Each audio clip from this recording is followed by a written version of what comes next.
Pad Paramahamsa, Parivijagacharya, Astatarasata Sri Madhya's Divine Grace, A.C. Bhakti Vedanta Swami, Srila Prabhupada Ki, Ananta Koti Vaishnavrinda Ki, Sri Radha Nila Madhava Ki, Samveda Bhakta Vrinda Ki, Nitai Gaur Premanandi. All glories to the assembled devotees. All glories to Sri Guru and Sri Gauranga.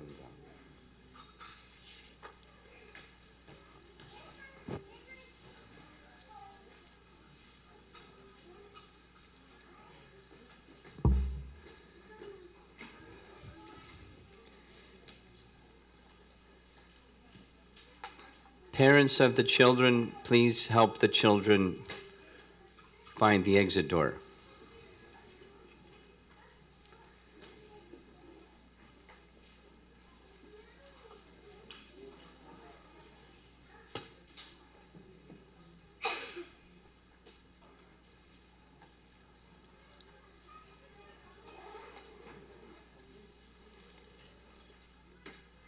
In fact, maybe someone can close the exit door once they've exited.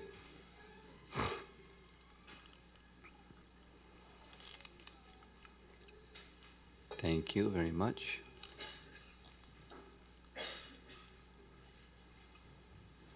So far in our discussion on Sri Brahma Samhita,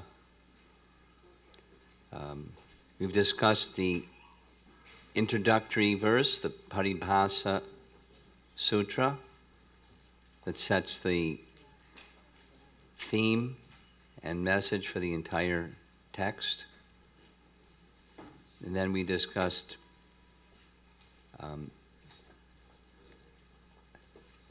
the abode of Krishna, because the first verse is about Krishna. Then he has his residence, his transcendental Vishuddha Sattva residence. That's at the center of a corolla, lotus flowers corolla. And now we're going to hear further descriptions about that abode of Krishna.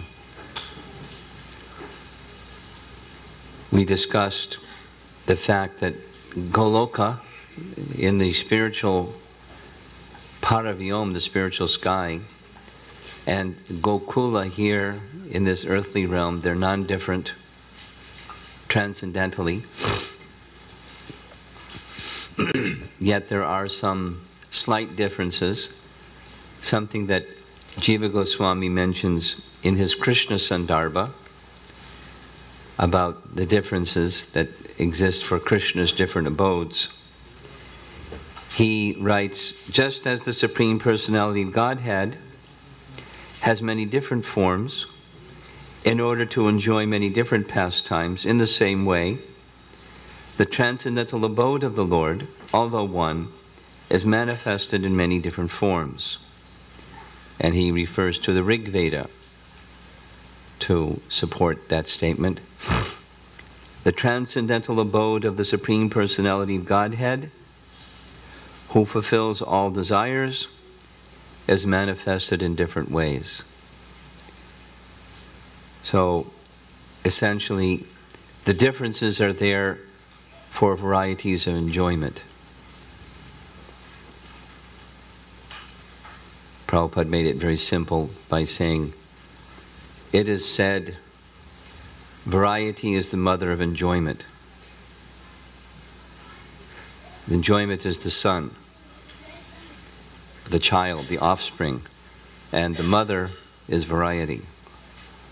So the spiritual realm, Krishna is filled with variety, although there's a transcendental oneness.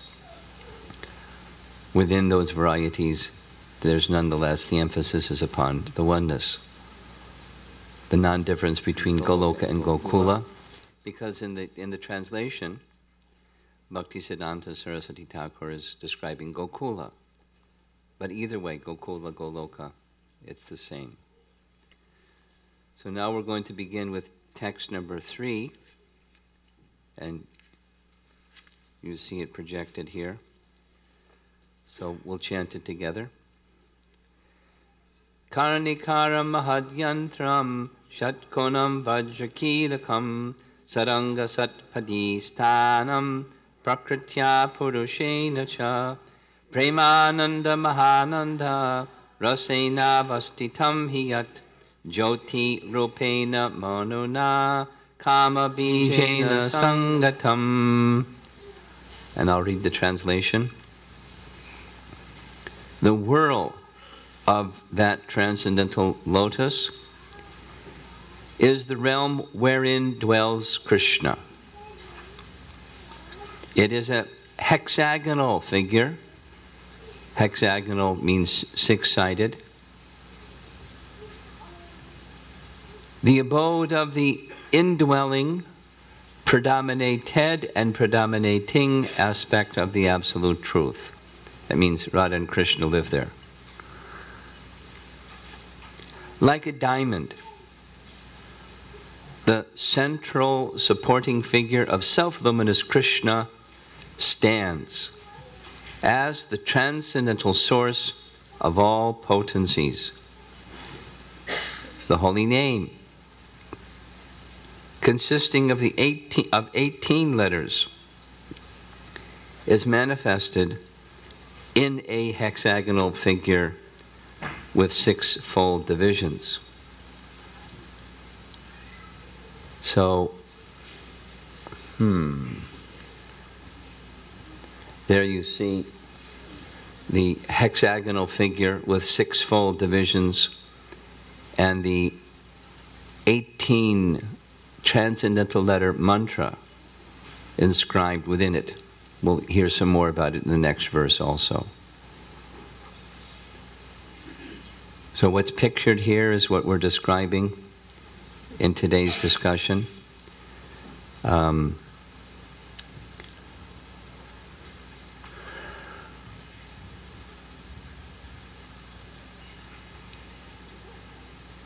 As those who have taught this subject matter before have said, I'll repeat, perhaps out of all of the Bhaktivedanta Book Trust publications, this particular section that we're covering right now is probably the most complex, most perplexing, and most difficult to understand. Besides the language of Bhaktisiddhanta. So if you have a little difficulty following everything, don't worry about it.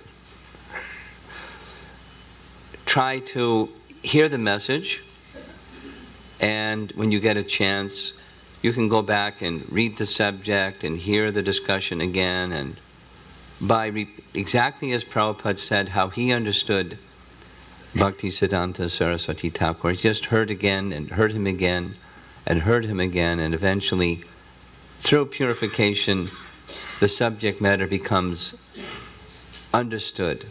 It's not an intellectual or academic acumen task. It's not like something that you learn in college and you just, by ascending process, gradually you understand something that's very technical and sophisticated and complex. It's not like that. It's not like that. If you approach in that way, you'll be forever scratching your head. It's not that kind of subject matter. This is revelation from the spiritual world of how the spiritual world is structured, what goes on there, like that. It's descending knowledge, and so take it that way. And there is some complexity to it, but listen carefully. Do your best to listen carefully.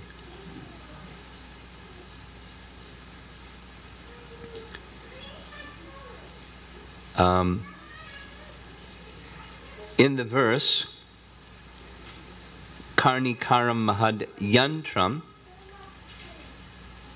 this little boy needs to find the back exit door as soon as possible. There we go.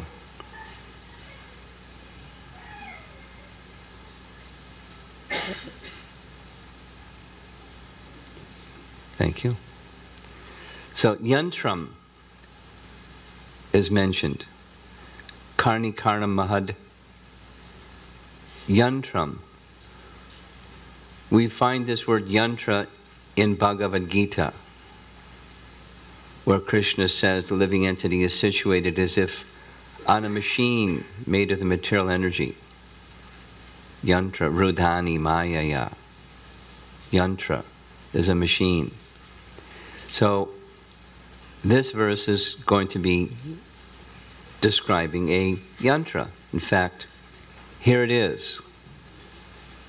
It's a depiction, a geometric or graphic depiction of the spiritual world, Goloka Vrindavan. In fact, here's the Goloka Yantra. And you see inscribed on the yantra letters that that these verses are going to take messages from the letters and explain them in words. But here it is visually, and here is a depiction, compliments of Bhakti Chaitanya Maharaj. I don't know where he found it, but this is exactly what we're describing. Those of you that can read these letters, in the center, there's the word Kleem. And then surrounding, you see that there's a blue triangle superimposed over a red triangle, right in the center, you see? And you connect the internal part, and you get a hexagon, six-sided. Like in Judaism, the Star of David is that six-pointed star, but it actually, that also makes a hexagon, and around the hexagon is another mantra, which is going to come up in text 27. So this is a depiction of the spiritual world. We'll go back here. Those of you who have been to Mayapur, if you can remember seeing the altar of Lord Nrsingadev, there's the main altar of Radha Madhava and the Ashtasakis, and then the Panchatattva altar over the other side. And in between, there's the altar of Lord Nrsingadev, Prahlad Nrsinga. And picture in your mind, if you will, just basically at the feet of Lord Nrsingadev, on a lower level, there's two of these brass plates. Those are Nrsinga yantras. Now I ask the pujaris, do you use these in worship in some particular way? Is there some mantras or puja or something that's utilized? And I got a pujari answer, which wasn't a yes or a no, but it actually was a no, but it wasn't so clear. But in some places in South India and at some points in time, these were actually used as like a deity, or indicating the abode of, in that case, Lord Nrsingadev, in this case, the abode of Krishna. This is because the verses are describing the abode of Krishna, if you remember from this morning's class. First Krishna, then the abode of Krishna, in these verses 2 through 5. So the yantra is a depiction of the abode of Krishna and who is there and what's there and everything. It's described in this graphic form. And it was used by Lord Brahma as part of his process of meditation. He would meditate upon his mantra or chant his mantra while seeing or visualizing the yantra. Like we might have kirtan before the deity and see the deity form standing on his throne or asana and chant the Hare Krishna Mahamantra and have kirtan. Brahma's process was he would chant mantra, this 18-syllable mantra, while fixing his gaze upon the yantra, or fixing within his mind the abode of Krishna, chanting the Krishna mantra. That was his process. So we're hearing now a little description of that yantra.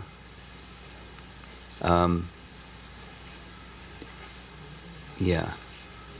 Here's the yantra when it's has nothing in it, and this verse is placing within it the hexagonal mantra, the 18-syllable mantra, as you see.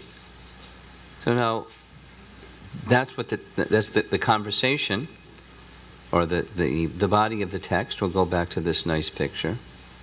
We'll go to this nice picture. Within the purport, I'm going to cover several points. Within the purport,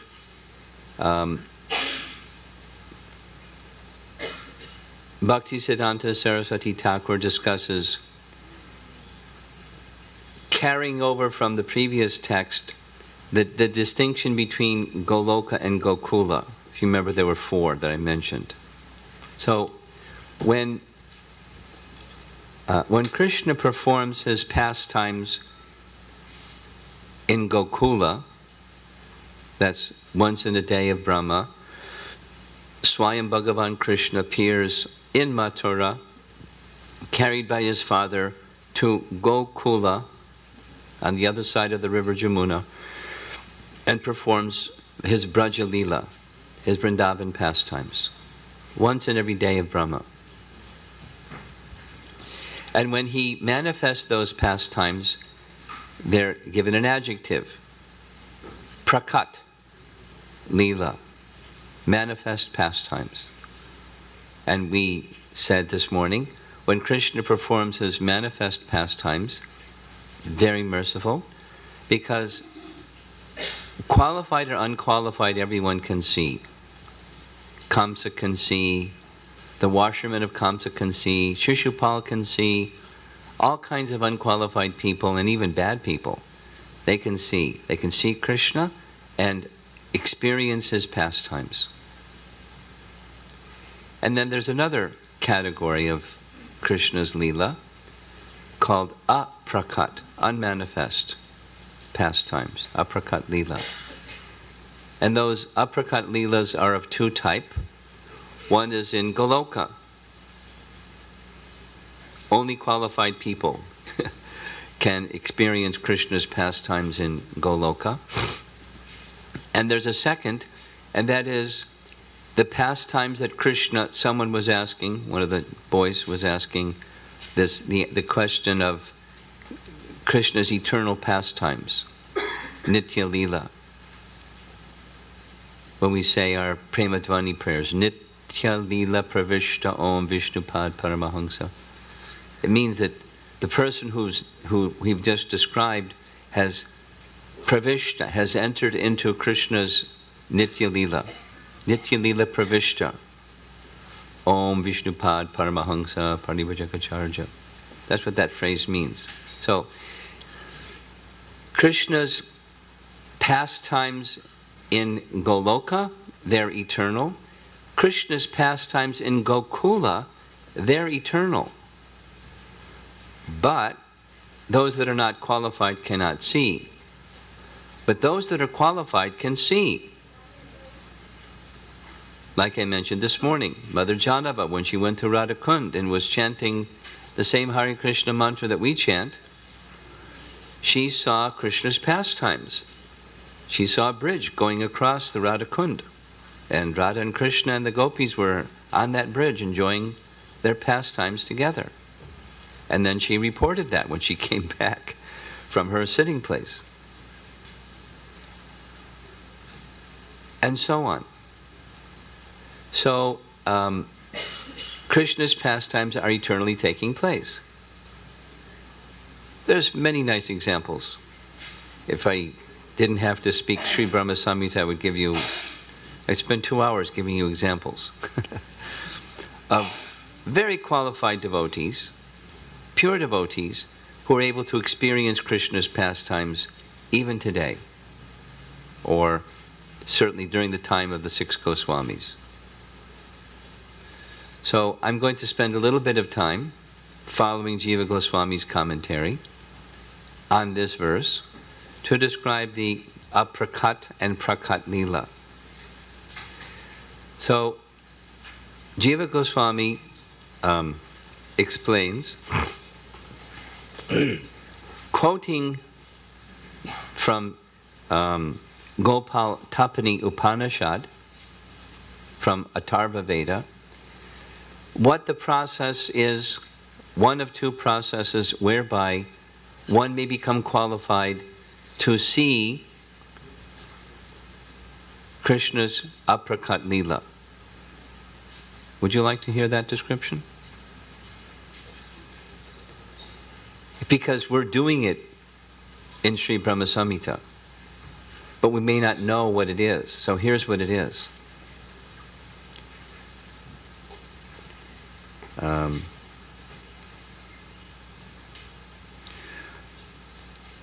This is quoting Lord Brahma speaking in Gopal Tapani Upanishad. With eloquent prayers, I and the Maruts please Lord Govinda, whose form is eternal. That was text 2. Whose form is eternal, or in text 1, and full of knowledge and bliss, who stays under a desire tree in Vrindavan. Notice the desire tree that he stays under, shown in the depiction.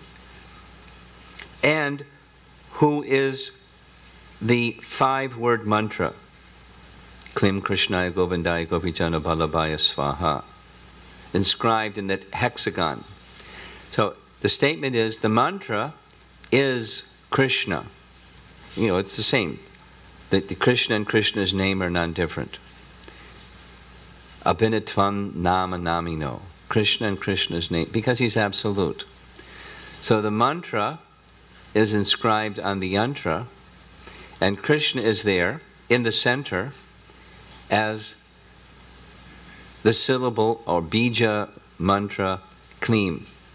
Radha and Krishna are there at the center under desire tree, and Krishna in the form of the mantra is there in hexagonal form, and that's where he performs his pastimes. So mantra upasana is the process where one worships the Supreme Lord through mantra. Now remember the situation when Brahma appeared at the dawn of creation. There was nothing. Well, there was darkness, and there was a lotus flower. There wasn't like, you know, go next door and see your neighbor, or send a text message to somebody, or say Hari Bol Prabhu or something. There was nothing. But he had his mantra, and so he was worshipping, or upasana, he was worshipping Krishna through his mantra. We do that also. We just don't exactly know so much what we're doing, but we do that also. So Jiva Goswami writes, by remaining in a holy place, without traveling to other places, one may perform this process of mantra upasana worship and become eligible to directly perceive Lord Krishna's pastimes.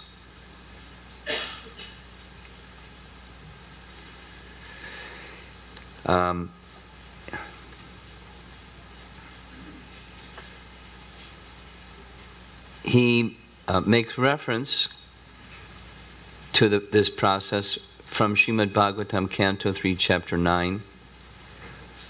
O my Lord, your devotees can see you through the ears by the process of bona fide hearing, and thus their hearts become cleansed, and you take your seat there, just as his seat is at the center of the hexagonal mantra.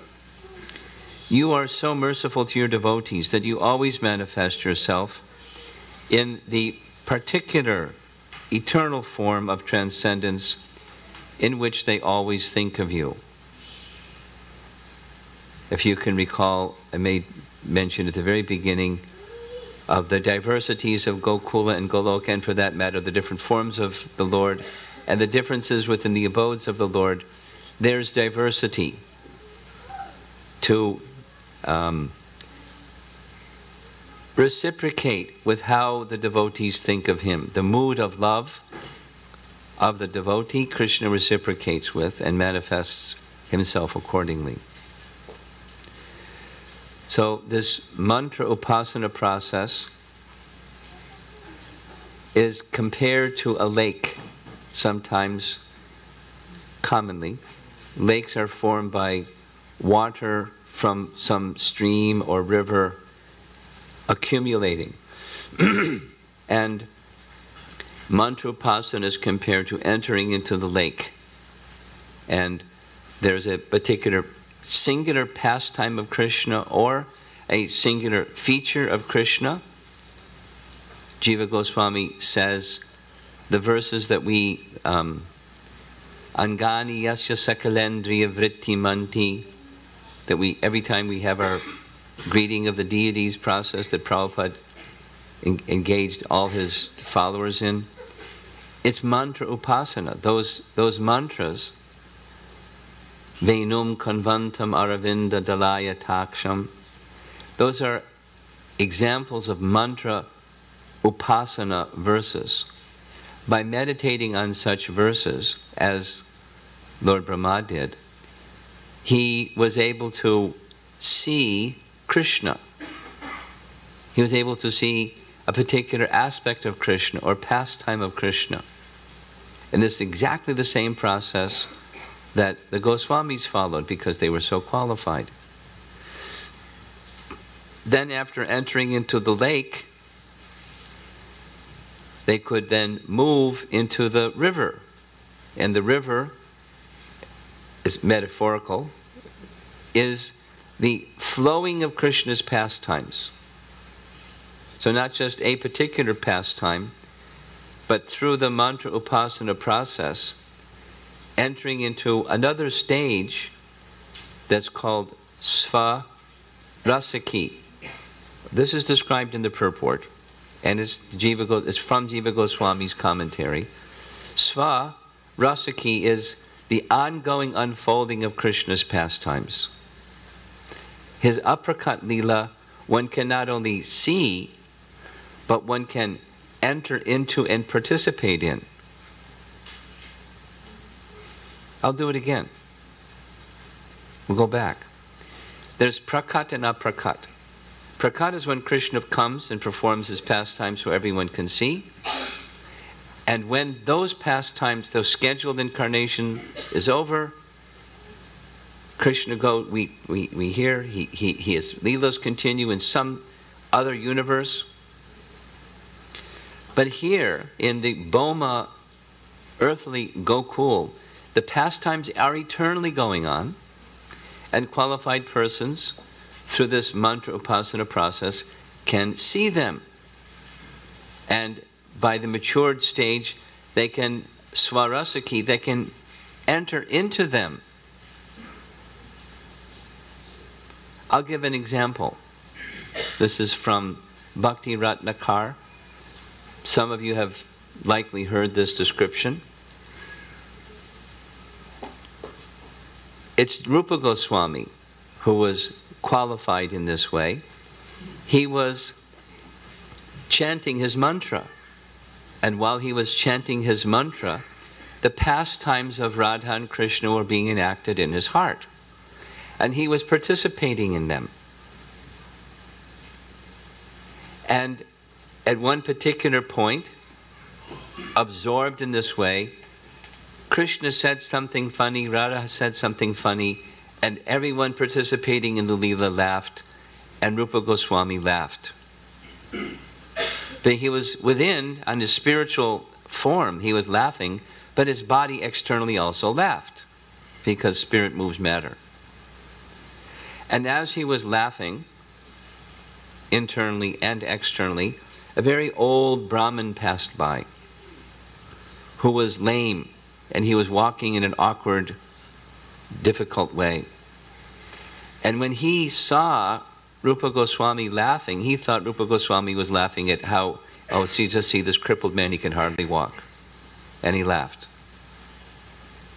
That wasn't what Rupa Goswami was doing, but the man thought. And he was disturbed. So he took his disturbance to the elder brother, Sanatan Goswami, and said, I can't understand this. Rupa Goswami is such an elevated person. Why would he laugh at a lame man, old man walking by, like making fun of him?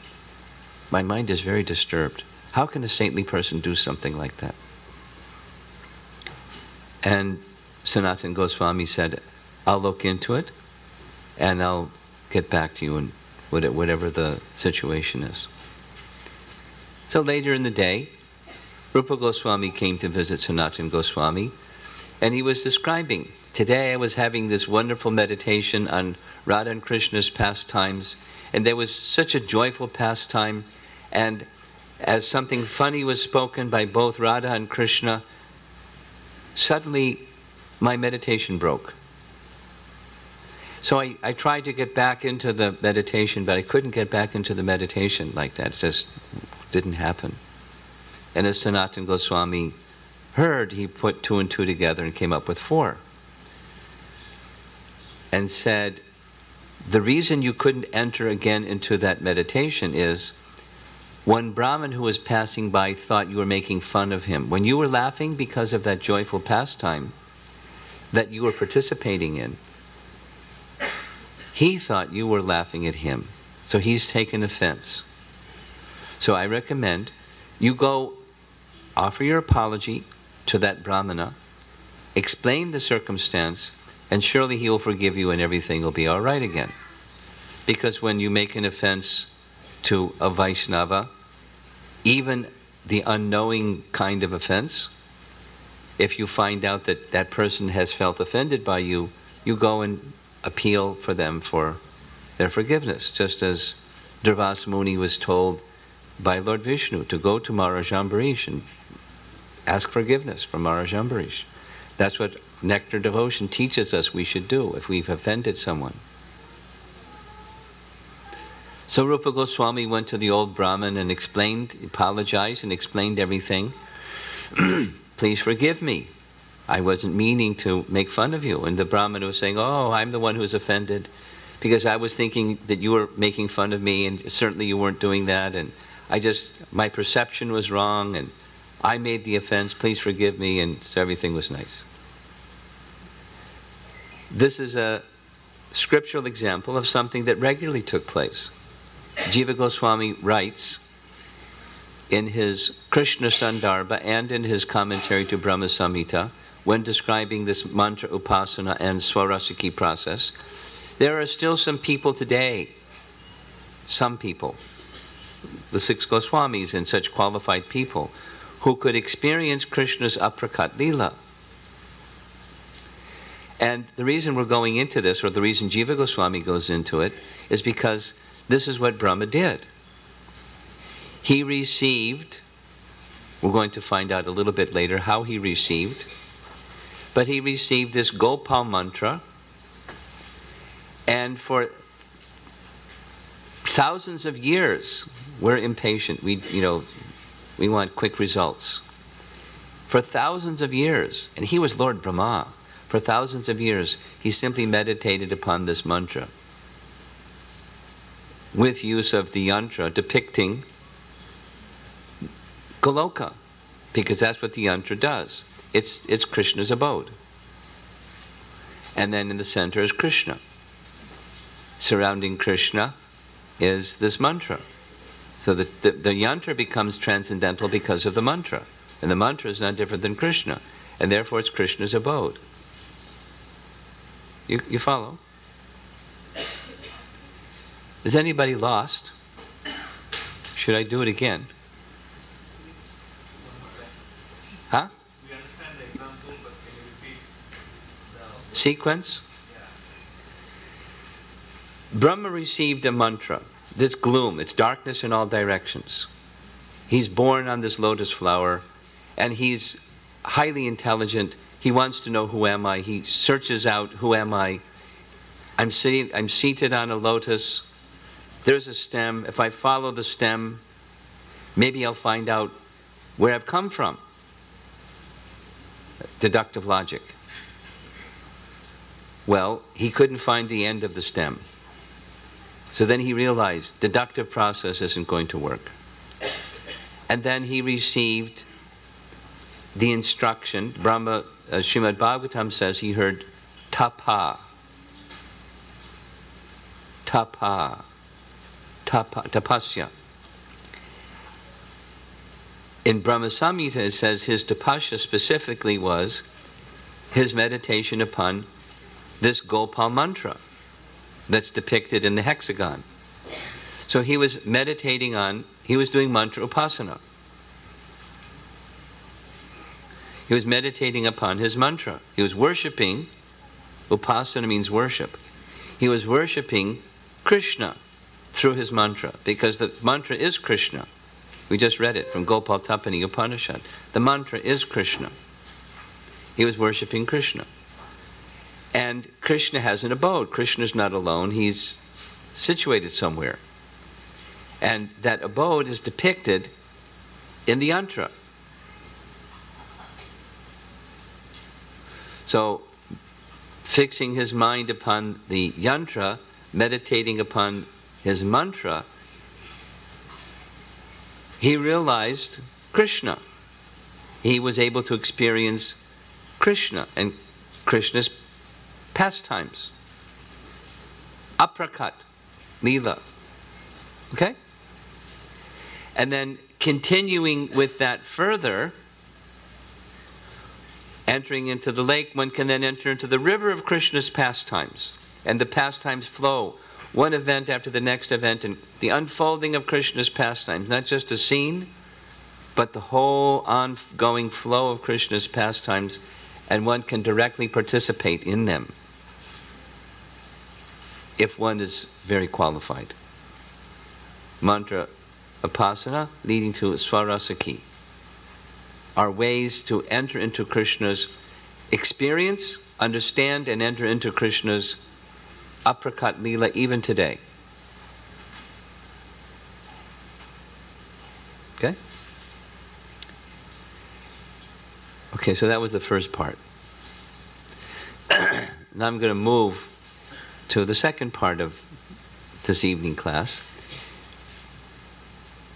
In Chaitanya Charitamrita, Krishnadas Kaviraj and following him, Bhaktivinoda Thakur and Srila Prabhupada in their commentary describe a slightly different, similar but slightly different process or stage, and it's in relation to the Bhagavad Gita verse, the Brahmabhuta verse from Bhagavad Gita.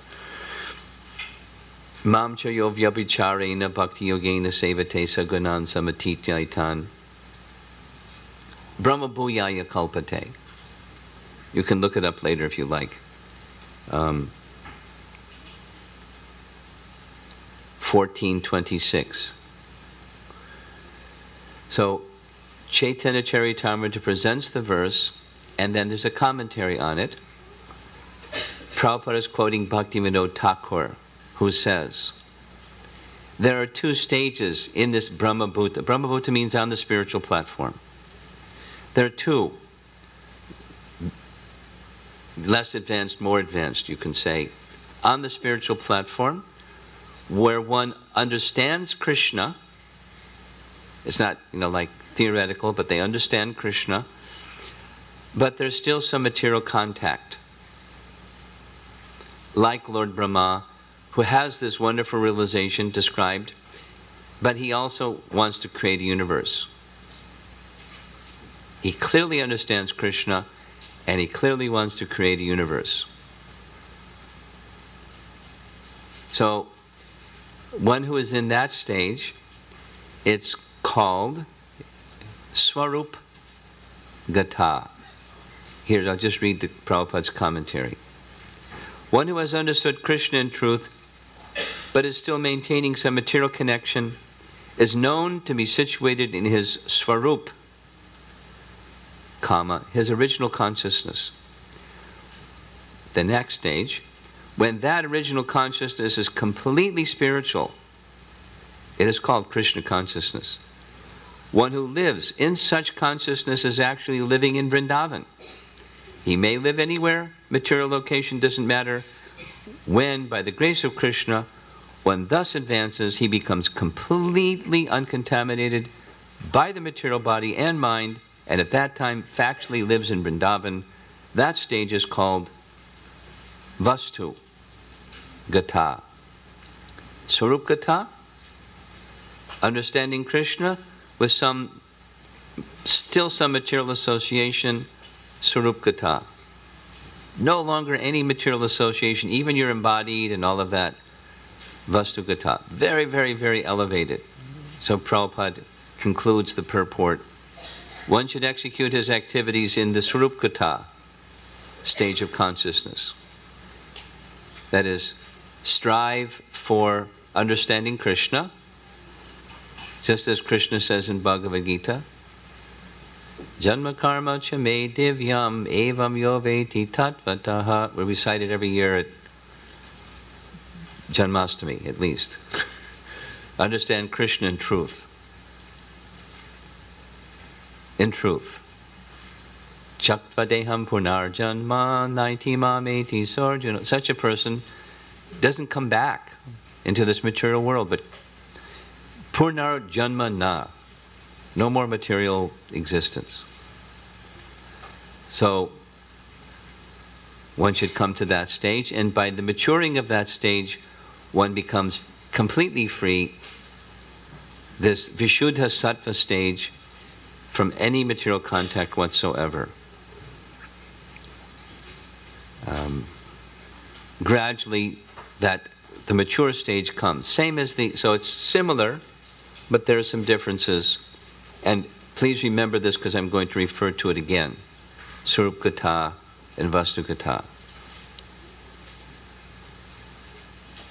But so back to the first part, Jiva Goswami focuses on these two processes, mantra upasana, because it's directly spoken of in the verse and the next verse, this 18-syllable mantra, inscribed in a hexagonal shape, forming the abode of Krishna, Radha and Krishna.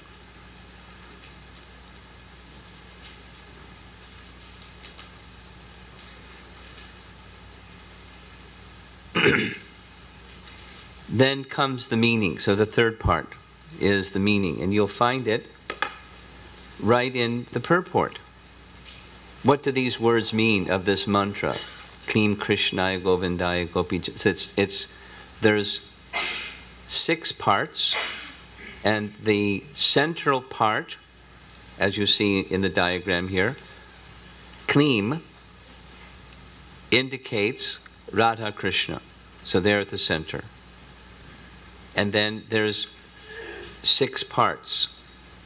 Krishnaya, Govindaya, that's 2. Gopi Jana, that's 3. Bhalabhaya, that's 4. Sva, Ha, that makes 6. So you'll find, those of you that have books, in the purport of text 3, the second paragraph, about a third of the way down, starting with the word sva. That's where we're reading from, if you have your text. If not, just listen. The word sva. So like when we do yagyas, it's svaha, svaha, svaha. Same vibration. In the context of this mantra, it has a very special meaning. Sva indicates kshatragya, same as in Bhagavad Gita chapter 13. Kshetra and kshatragya, the field of activities, and the knower of the field of activities. Chapter 13, Bhagavad Gita. So here, kshatragya, Bhaktisiddhanta is saying, is one who is conversant with one's inner self. So that's who you really are. That's sva. And ha indicates the transcendental nature. I'm going to fast forward a little bit to the very, very end. It indicates self-surrender. Self-surrender is the force. There are some of us who have received initiation in this Gopal mantra. And what I'm about to read to you is what it means from Bhaktisiddhanta. It's high, but you listen carefully, you go back and read it again and read it again and read it again, and eventually it'll become clear. It's submission. Sva, or sva, ha. He writes, entire self-surrender unto Krishnaya Govindaya Gopijana Bhalabhaya. Sva, ha. Very nice. So then he takes, he'll read. This meaning of the mantra has also been corroborated in Sri Hari Bhakti Vilas. The general meaning is that one who is desirous of entering into the esoteric pastimes of Krishna will have to practice his transcendental service along with the culture of devotional knowledge relative to him. It's mantra upasana. Enter into the esoteric pastimes of Krishna. This mantra provides the means for doing that.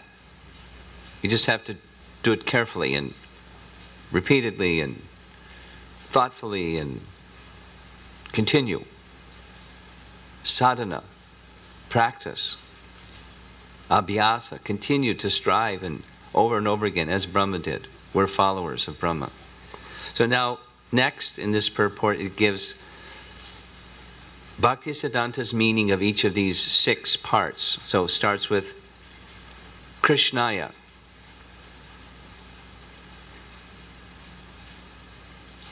So Krishnaya, the proper self of Krishna. Then Govindaya,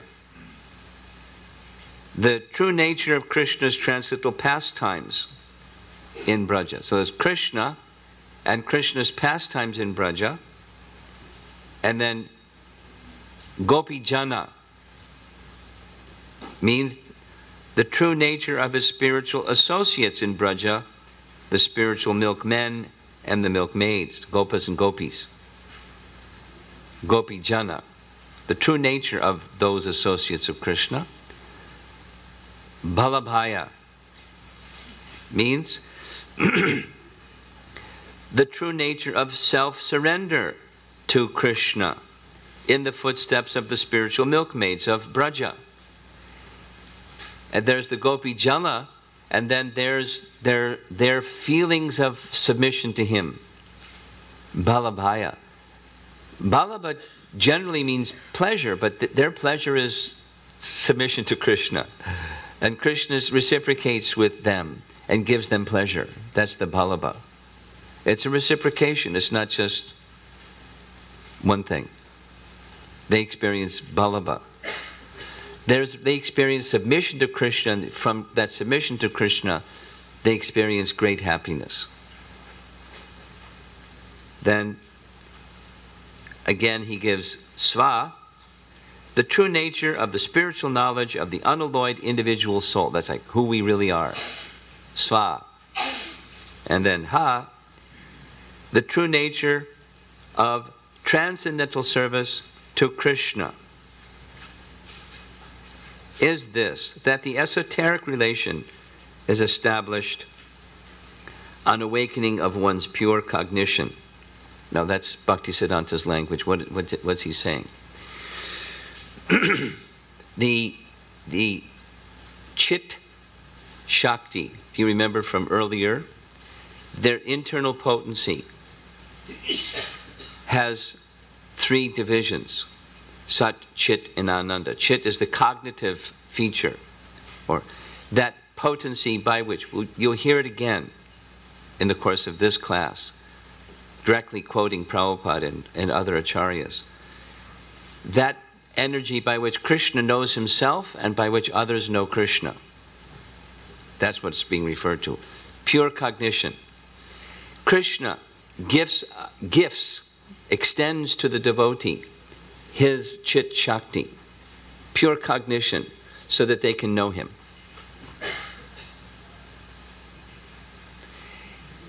that mercy is available, we're just not ready for it. We're not eager for it, and so we don't experience it. Krishna's ready to give it. We're ready to, find what's for lunch or something. What's going on. Some kind of enjoyment other than relationship with Krishna.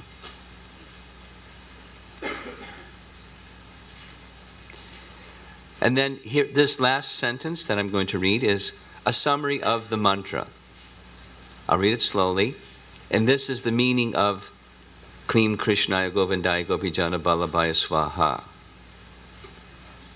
The meaning is that rasa is mellow, the exchange of love with Krishna. Rasa is only the transcendental service of the central refuge, Sri Krishna, central refuge, the Klim in the center, Radha and Krishna.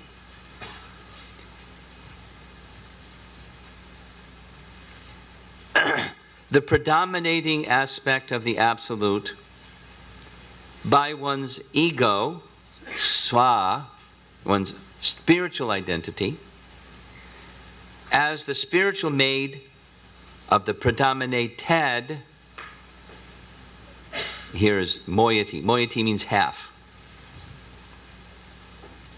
Radha, the servant of Radha. That's my identity. This verse is speaking in the mood of the gopis, thinking of themselves as simply assisting Radha in her loving relationship with Krishna. That's the meaning of this mantra. As of the absolute integer, meaning Krishna, attended with pure devotion in the shape of one's entire self-surrender. That's the meaning. So, those of you that chant this mantra 10 times, 3 times daily, you might want to refer to what Bhaktisiddhanta says, what the mantra is that we're chanting, that Lord Brahma also chanted, and many other Vaishnavas in the world, in the past and in the present, have chanted and are chanting. Bhaktisiddhanta in this little section says there's a practice involved, and the practice is this submission side by side with a cultivation of devotional knowledge relative to Him, which is what we're doing, the cultivation of knowledge relative to Him right now. And then when you're chanting the mantra, that's the submission part. Knowing who it is that you're submitting unto, and the mood of submission, like the residents of Vrindavan. That's what this mantra means.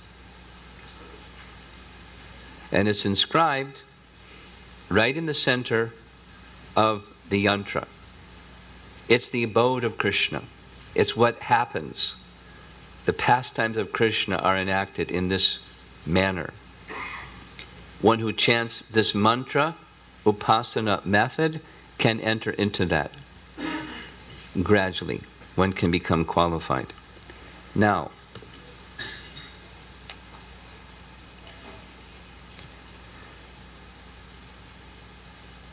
our process is, we have this mantra, but we don't use yantra.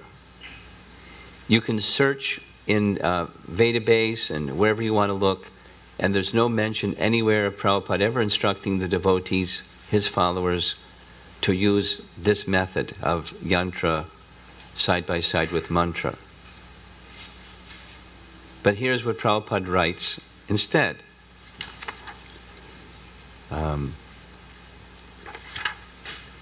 This is taken from Chaitanya Charitamrita Adi Lila, chapter 5, verse 221, where he's speaking exactly of what we're talking about. Lord Brahma, sitting on his lotus seat in his own abode, always meditates on him, Govinda, and worships him with the mantra consisting of 18 syllables. Same mantra. Prabhupada's purport. In his own planet, Lord Brahma, with the inhabitants of that planet, worships the form of Lord Govinda, Krishna, by the mantra of 18 syllables. Kneem Krishnaya Govindaya Gopijana Ballabhaya Swaha. Those who are initiated by a bona fide spiritual master and who chant the Gayatri mantra 3 times a day know this 18-syllable mantra. The inhabitants of Brahmaloka and the planets below Brahmaloka worship Lord Govinda by meditating with this mantra. And then the operative part. There is no difference between meditating and chanting, but in the present age, meditation is not possible on this planet. Therefore, loud chanting of a mantra like Maha Mantra, Hare Krishna, with soft chanting of Ashta Dasha Kshara, the mantra of 18 syllables, is recommended. That's our method.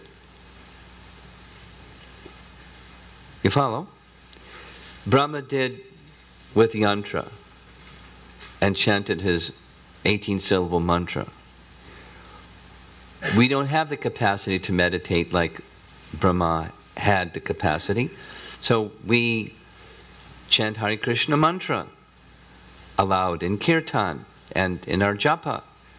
And then in Gayatri chanting or mantra upasana chanting that we do, those who are Brahmanically initiated, we combine those 2 things. That's the form of expression. We don't need to like rewire our sadhana and get a yantra and put it in front of you and etc. We're learning how Brahma did, and those elements are within what we do. That's the point.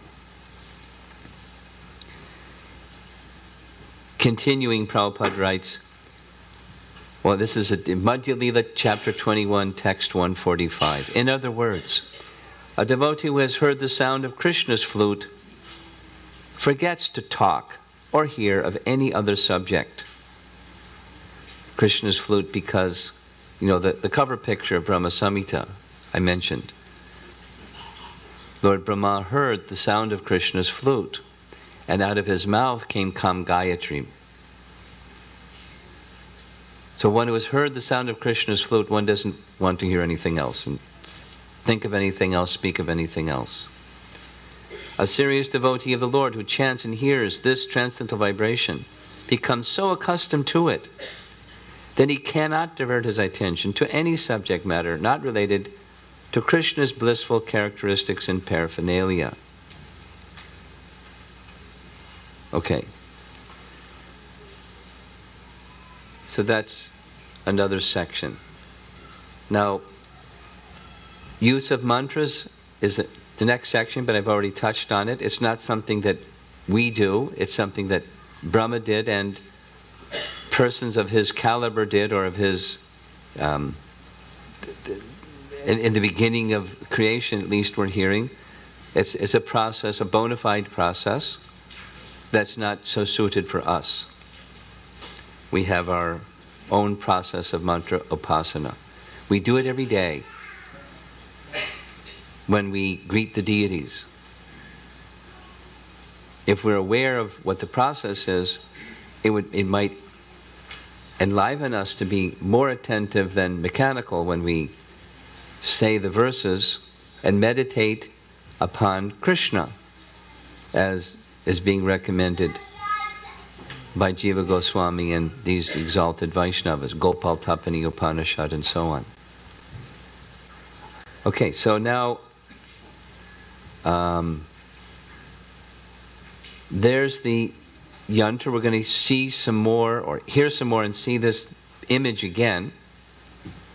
There's the central part. Exactly tomorrow morning we're going to hear about the white part surrounding it. We're going to hear some more about the central part. So there's the yantra blank, and then there's the yantra with the 18-syllable hexagonal mantra inscribed within. And now we're ready for text 4. So we can chant text 4 together.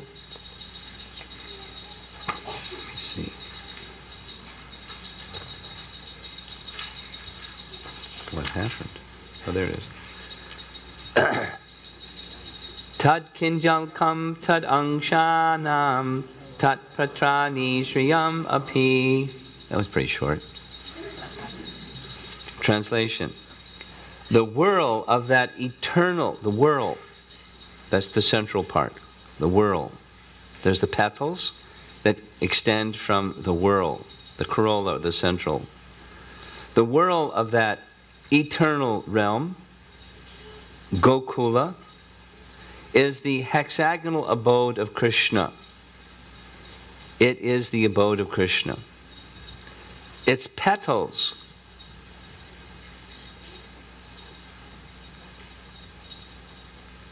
what happened? Oh, that's backwards. Confusing. Its petals are the abodes of the gopis. So you see, there's the figure with the mantra, and then the petals surrounding is the abode of the gopis.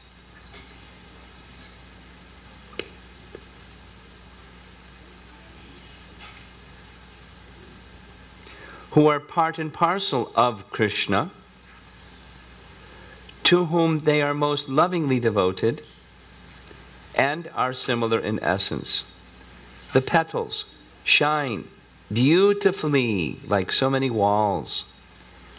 The extended leaves of that lotus are the garden-like dham, i.e., spiritual abode of Sri Radhika, the most beloved of Krishna. This is just a few points, and we're done. Emphasis in his commentary on this verse goes to Klim, the bija mantra, the bija portion of this Gopal mantra. And it indicates Radha and Krishna, very simply.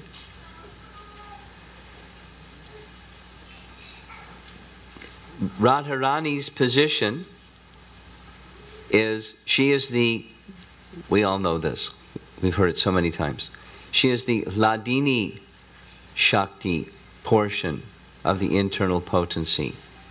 The internal potency has three divisions: Samvit, Sandini, and Hladini. We already spoke a little bit about Sandini. The Sandini potency manifests the Dham. Remember that. Sandini potency. Samvit is the cognitive. Vit means to know. Samvit potency is that by which Krishna knows himself and others know him.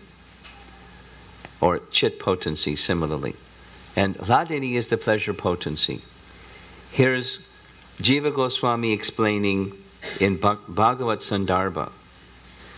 The transcendental potency of the Supreme Personality of Godhead, by which he maintains his existence, is called Sandini.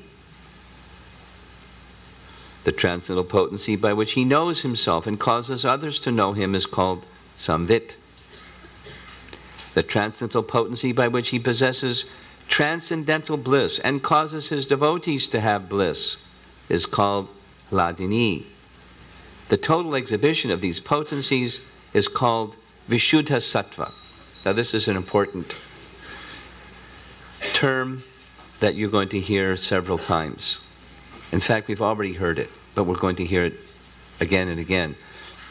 What we're speaking about in the spiritual realm is completely free from material contamination. Krishna's form is all spiritual.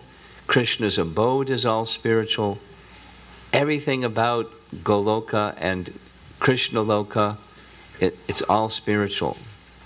There's no touch, not a trace, not a speck, not a particle of material contamination found in the spiritual world. So whenever we hear about Krishna and Krishna's pastimes, it's all spiritual. It's important. It's very important to remember that.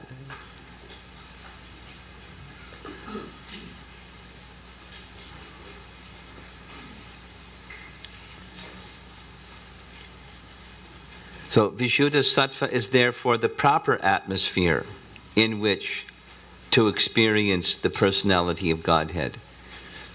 What does that mean? It means that we have to, we need to chant our mantra properly. That's what it means.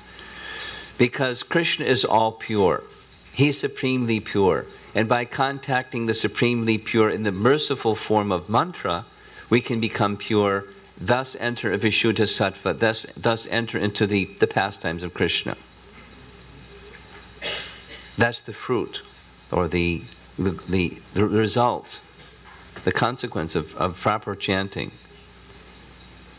The Lord and his devotees simultaneously perceive the Hladini potency directly by the power of Samvit. This is Jiva Goswami's commentary. It is indicating, the same thing is indicated later on in Brahma Samhita, in these concluding verses, where, I'll say it slowly, when we're living entities, we're marginal potency, spiritual by nature but influenced by matter. And we would like to become in touch with Krishna again, in our relationship with Krishna again. To become conscious of Krishna, the combination of the two, Hladini potency, that's devotional service unto Krishna, together with the Samvit potency. When those two combine, then one can experience Krishna and one's relationship with Krishna. The practice of devotional service combined with the cultivation of proper knowledge of Him. It's descending knowledge of Him. Krishna extends his Samvit and Hladini potency, and one can be again in one's relationship with Krishna, fully experiencing transcendental happiness, which we're always hankering for.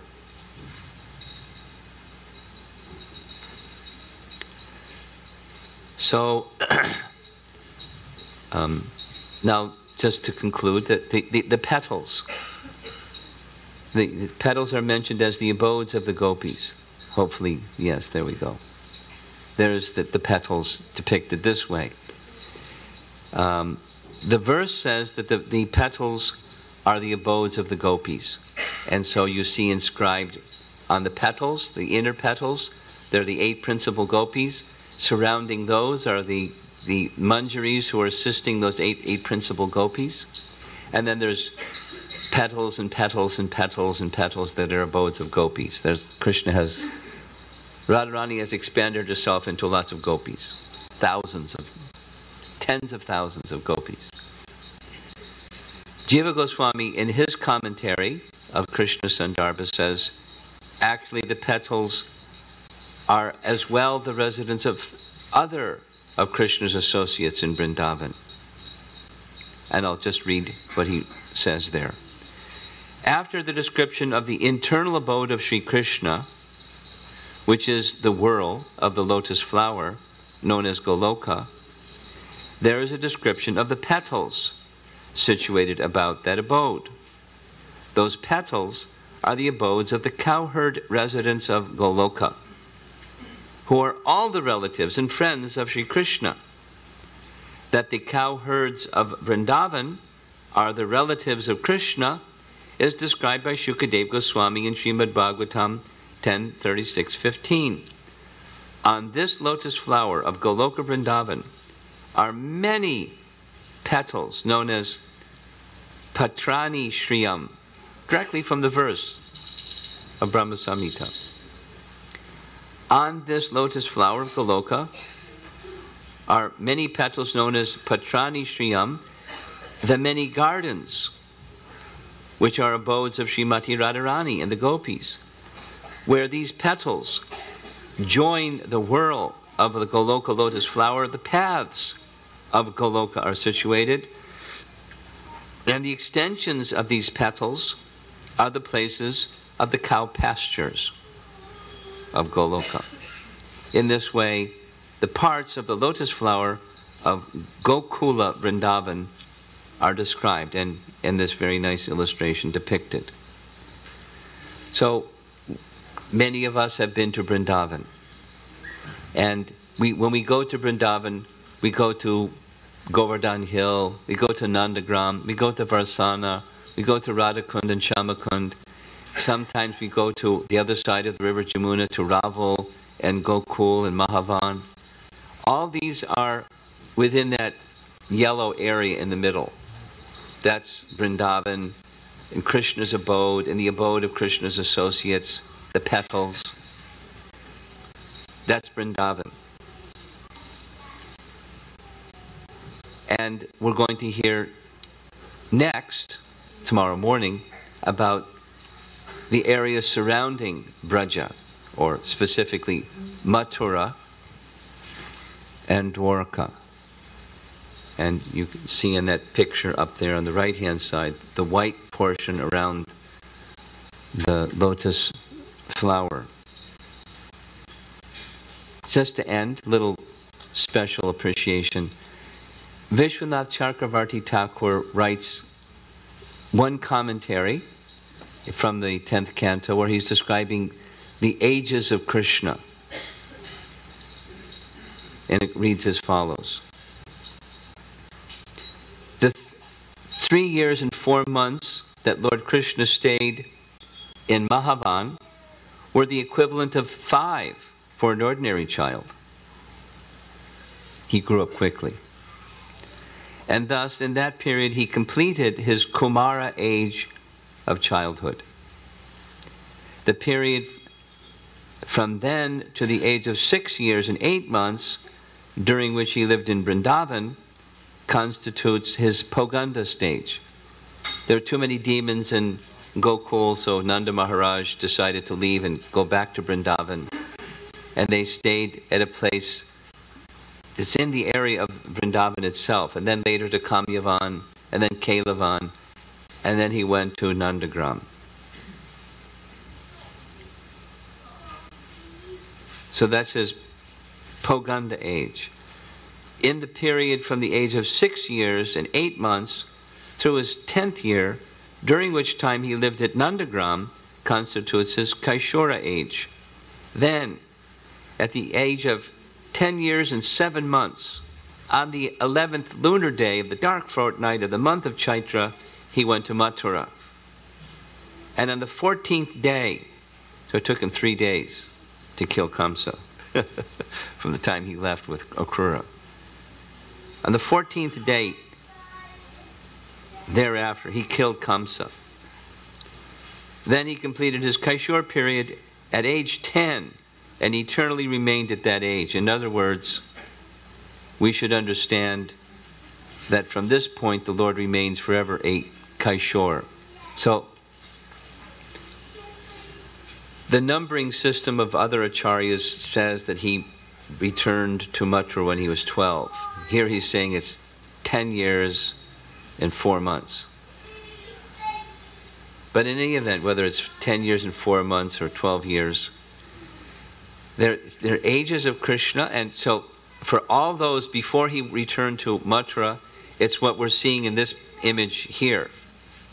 And tomorrow morning we're going to describe what's the other area outside of Gokul that's also part of the spiritual planet, Goloka, Gokula. They're connected as one transcendental realm. And we'll hear some more tomorrow morning. So any discussion or questions? Yes? Microphone?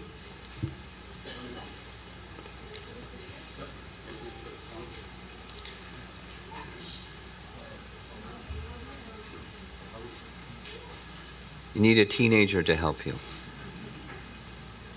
Hare Krishna Maharaj. So thank you for the wonderful class. So reading this text for translation, I'm just trying to understand it. Is the respective awards of Sri Radha and Krishna different? Varsana and Nandagram are both in Vraja. They didn't live in the same house, But they're both part of Raja. So the abode is the same, although their physical, the actual residence was slightly different. Does that answer your question? Varsana and Nandagram are both depicted in that yellow region. Whoops, took the picture away. Can you put the picture back?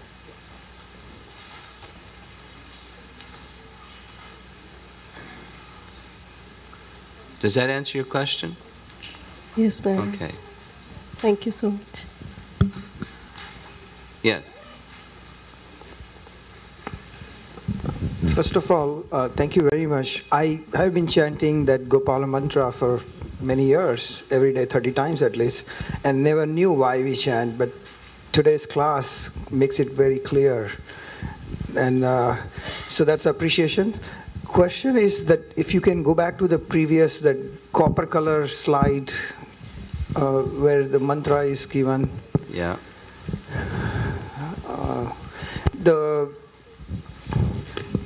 I see a little different wording there. Is that? This image came from Brahma Swami.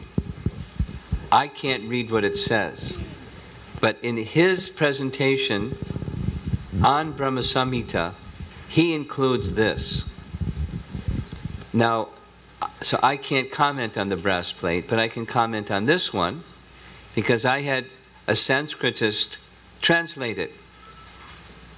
And it looks, like what you'll see when it gets filled up, but it looks like this. And then surrounding this, we'll see that the Hare Krishna mantra appears, the abodes of the gopis, and then the Hare Krishna mantra. So the brass plate one I can't vouch for. This one I can. So Shaki, all around there, that I understood, but what is the blue next to, between both of them, like between Sudevi and, I can't read this far, but so it just says claim 8 times. But inside,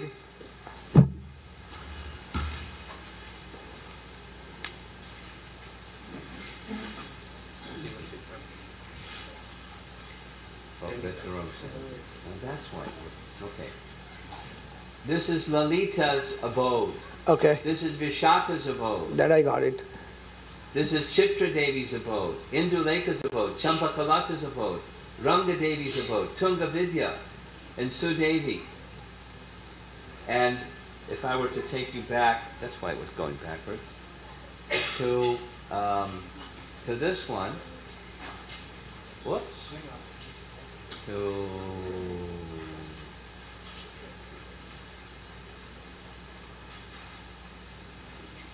this image, that's what it says. I can't read it. But Sanskrit scholars can, and Bhakti Chaitanya Maharaj was reading it right from the yantra. Can you read it? It just says claim, and my question is those between Sudevi and Lalita, that blue color next to it, yes. There are 8 times. Any... Why not? Okay. Why not? No, I'm just trying to understand. I can't answer why it's there. It's there. And it was translated as claim. As yeah. in Roman letters. Thank you, Maharaj. Okay. Very inspiring. Anything else? Yes.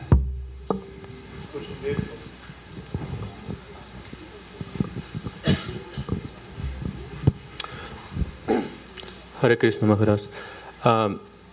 Can you explain what means Brahma Muhurta? What means what? Brahma Muhurta. What it means? Muhurta is a period of time. It's a measure of time. And it's roughly about an hour and a half before the sun rises. Brahma Muhurta is that section of time that comes around that time. It's ideal for spiritual activity. There's so many muhurtas in the course of a day or the course of an hour, so many muhurtas. And Brahma Muhurta is that period of time when it's ideal for spiritual practice, most ideal during the time before the sun rises. If you want a little more detail on what a muhurta is, I invite you to read Calculation of Time by the Atom in Canto 3, Srimad Bhagavatam, and it gives more detail about a muhurta. But it's basically it's a measurement of time.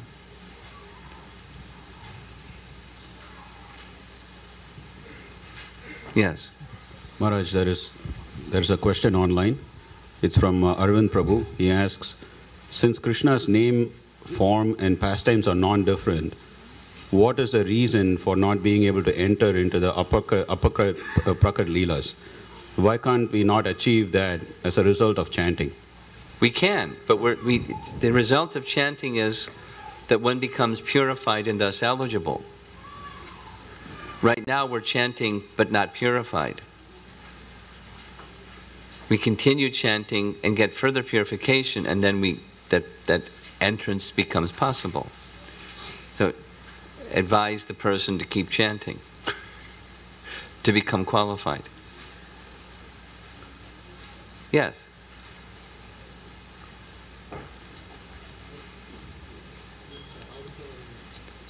Is it on? Hare Krishna Maharaj, thank you so much.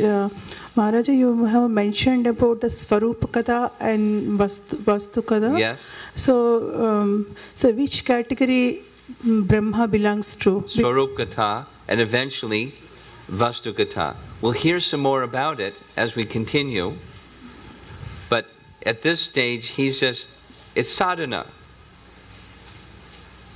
He's doing his sadhana of mantra upasana. And he hasn't come to the stage of doing his service yet, of creating. He's still in the process of understanding his identity, his sva, or his swarup, and his position in relation to Krishna as his eternal servant. Ha!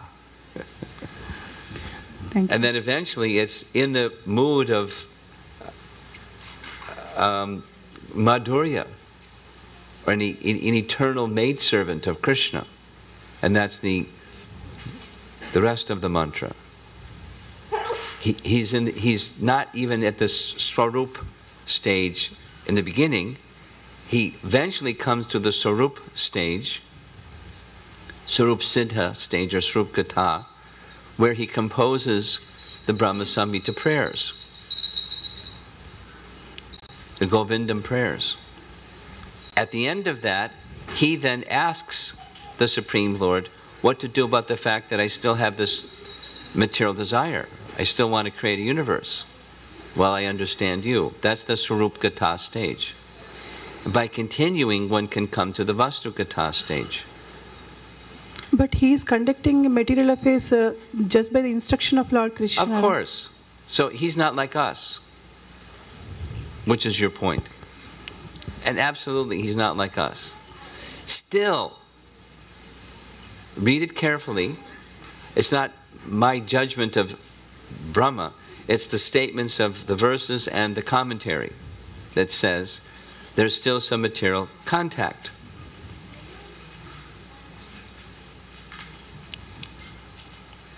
And therefore, Swarup Katha, according to this definition of Bhaktivinoda Thakur, but continuing, Vastu Katha, where that person is always in Vrindavan, wherever they are, doing whatever they're doing. That's the Vastu Katha stage. It's the mature fruit of that proper following, that proper sadhana. Okay? Thank you so much, Maharaj. Hare Krishna.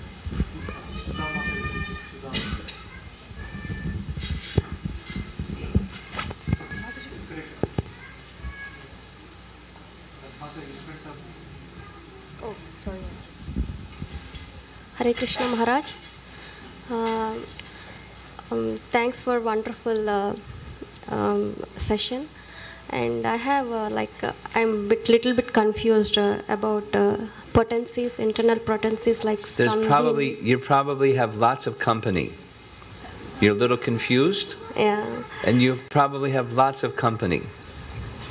Go ahead. Now, the particular confusion is about? Sandhini potency and Samvit and Ladini potencies. I couldn't follow. The three different the three potencies. Yeah. Samvit. This starts with, you're familiar with the terms Sat, Chit, Ananda, yes? Yeah. Sat,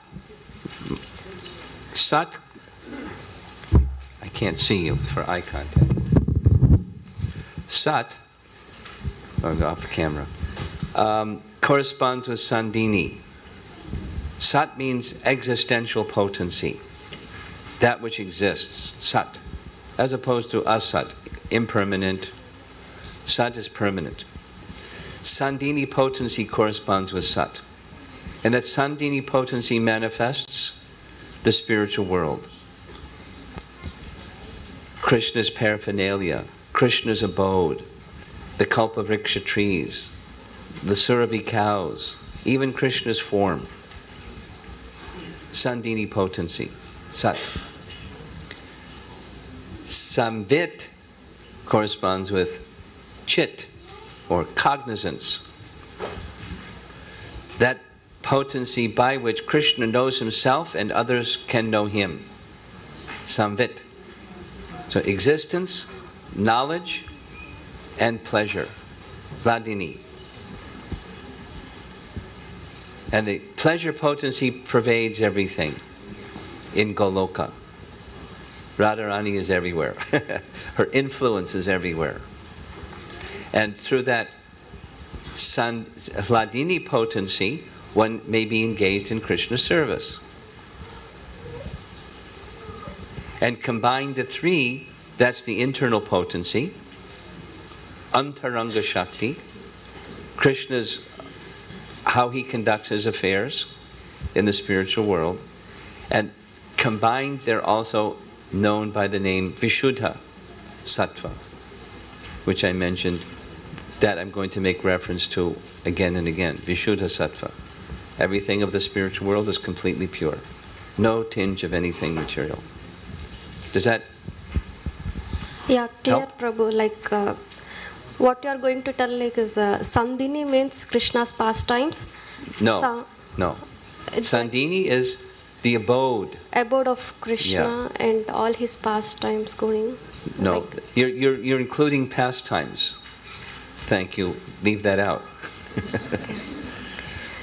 It's the place, okay, and the paraphernalia and the forms. It's existence, spiritual existence. And Samvit means like books or something, like we know through knowledge. Knowledge. Potency. It's a potency, not books. It's the potency of knowing. So it is through other devotees, like how? Sure. Okay. Krishna invests that potency as he wishes. And the last one is like the service we do to Krishna, like Ladini potency means is the service. Well, it's the agency through which we do service is Ladini, but Ladini means something a little broader. It's the pleasure of Krishna, the potency of Krishna's pleasure, which we can realize through the medium of devotional service.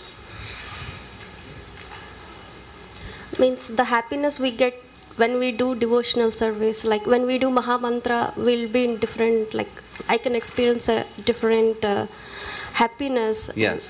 So that is the Ladini potency, right? That's the Prabhu? Ladini potency, yeah. It's clear, Prabhu. Thank you. Okay. Thank you, Maharaj. Okay, we're after 9 o'clock and I'm going to end. Is it after 9 o'clock? I'm going to cut it off. Thank you all very much for being very patient and hearing all of this. Tomorrow morning, what time? 7 o'clock. Hare Krishna. Thank you, Maharaj. And everybody, please proceed downstairs, have a nice feast. And tomorrow morning, we start sharp at 7 o'clock. Again, another session will be at 9:30 if you are not going to join us at 7. And then the evening session again at 7:30 tomorrow. And Saturday, the same thing. It's a deep subject. Please attend and you will get immense benefit. Hari Bol. Thank you very much.